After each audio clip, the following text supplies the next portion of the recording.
Good day. Thank you for joining us for today's news. If you find this helpful, please consider subscribing.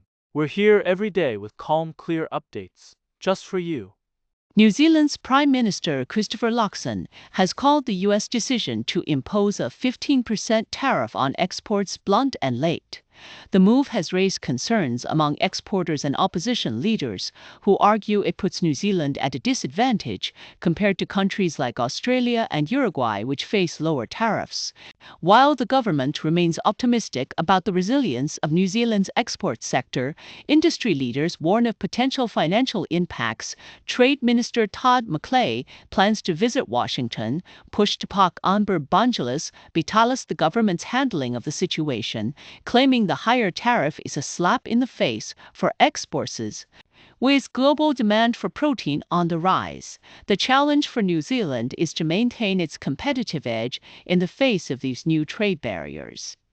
The New Zealand government is proposing a major overhaul of the NCEA school system, replacing it with a new qualification framework designed to better prepare students for the future. Under the plan, NCEA Level 1 will be replaced by a foundation literacy and numeracy test, while Levels 2 and C. The changes are set to be phased in from 2028, with full implementation by 2030. The government says the new system will provide clearer pathways for students entering work, trade, or university. The reforms come after years of criticism that NCEA was. Public consultation on the proposal is set to begin next month, with the government having already invested millions in the development of the new qualification. New Zealand is facing a growing energy crisis as gas reserves dwindle and demand rises. Despite government plans to boost oil and gas exploration, experts warn that this may not be the solution, with businesses struggling to survive. The debate over the role of fossil fuels in the country's energy mix is intensifying. Critics argue that the policy is short-sighted and will only exacerbate the energy crisis, making it harder for New Zealand to meet its climate change targets. Meanwhile, the government has announced plans to double geothermal energy production. But critics say this is not enough to fill the gap left by the declining gas sector. New Zealand's education system is undergoing a major shakeup as the National Certificate of Educational Achievement, or NCEA, is set to be replaced. Education Minister introduced two new qualifications for Year 12 and 13 students, a move sparked by a series. The reform aims to make the education system more relevant to the modern workforce and higher education, but it's not without controversy. Some worry it may leave disadvantage. In a significant legal development, former Deputy Police Commissioner Jevon McSkimming's name suppression has been lifted, revealing he faces 8 charges related to the possession of objectionable material, including child exploitation and bestiality corp. However, the suppression was withdrawn today, allowing the public to be informed about the allegations. McSkimming appeared in court wearing business attire and was seen fiddling with his cell phone during the hearing. His lawyer confirmed that the name suppression would no longer be pursued. The case has raised import core to Kosing and the Pasan War. New Zealand's government is pushing for a major overhaul of its school system, replacing the NCEA with a new structure focused on literacy, numeracy, and industry-aligned qualification. NCEA system has become too reliant on credit accumulation, with students using Axiom. Under the proposal, NCEA Level 1 will be replaced by foundation tests, while Levels 2 and 3 become new certificates requiring students to pass 4 out of 5. Subjects grading will shift to a 100-point scale with A to E grades, aiming for clarity for parents and better alignment with career pathways. The changes will be phased in over the next few years with a new national curriculum for years 19 to ensure consistency.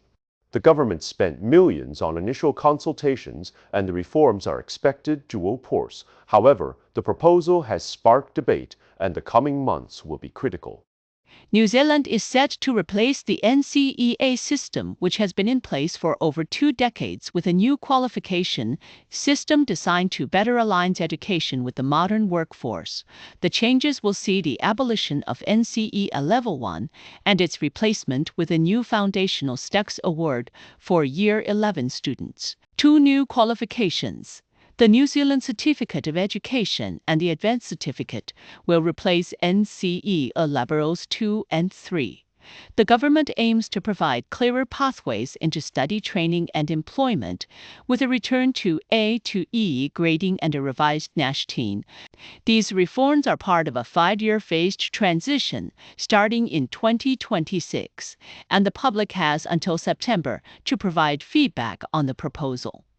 The All Blacks are preparing for a tough rugby championship season with a demanding schedule that includes matches against China, the Springboks, and a resurgent Wallabies team. Head coach Scott Robertson must make crucial decisions.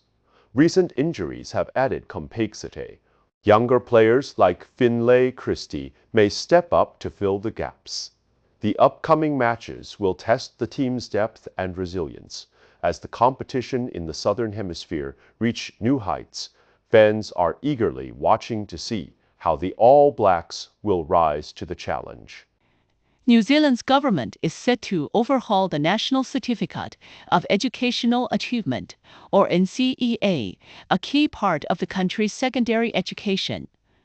The reform will replace NCEA Level 1 with a literacy and numeracy assessment for Year 11 students, while Levels 2 and 3 will be replaced with 2 new certificates. Students will need to take 5 subjects and pass at least 4 to earn a certificate.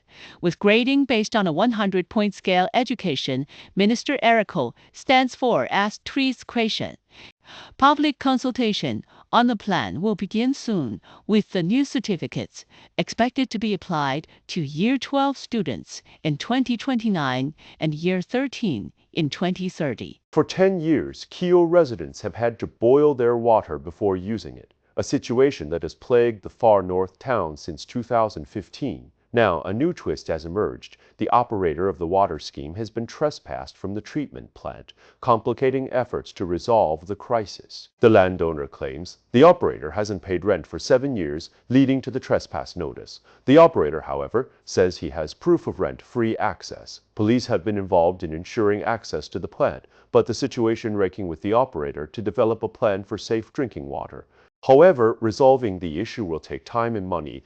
The Far North District Council has ruled out taking over the water supply, leaving the community waiting for a resolution. As the anniversary of the boil water notice passes, hopes remain high that change is on the way for Kio.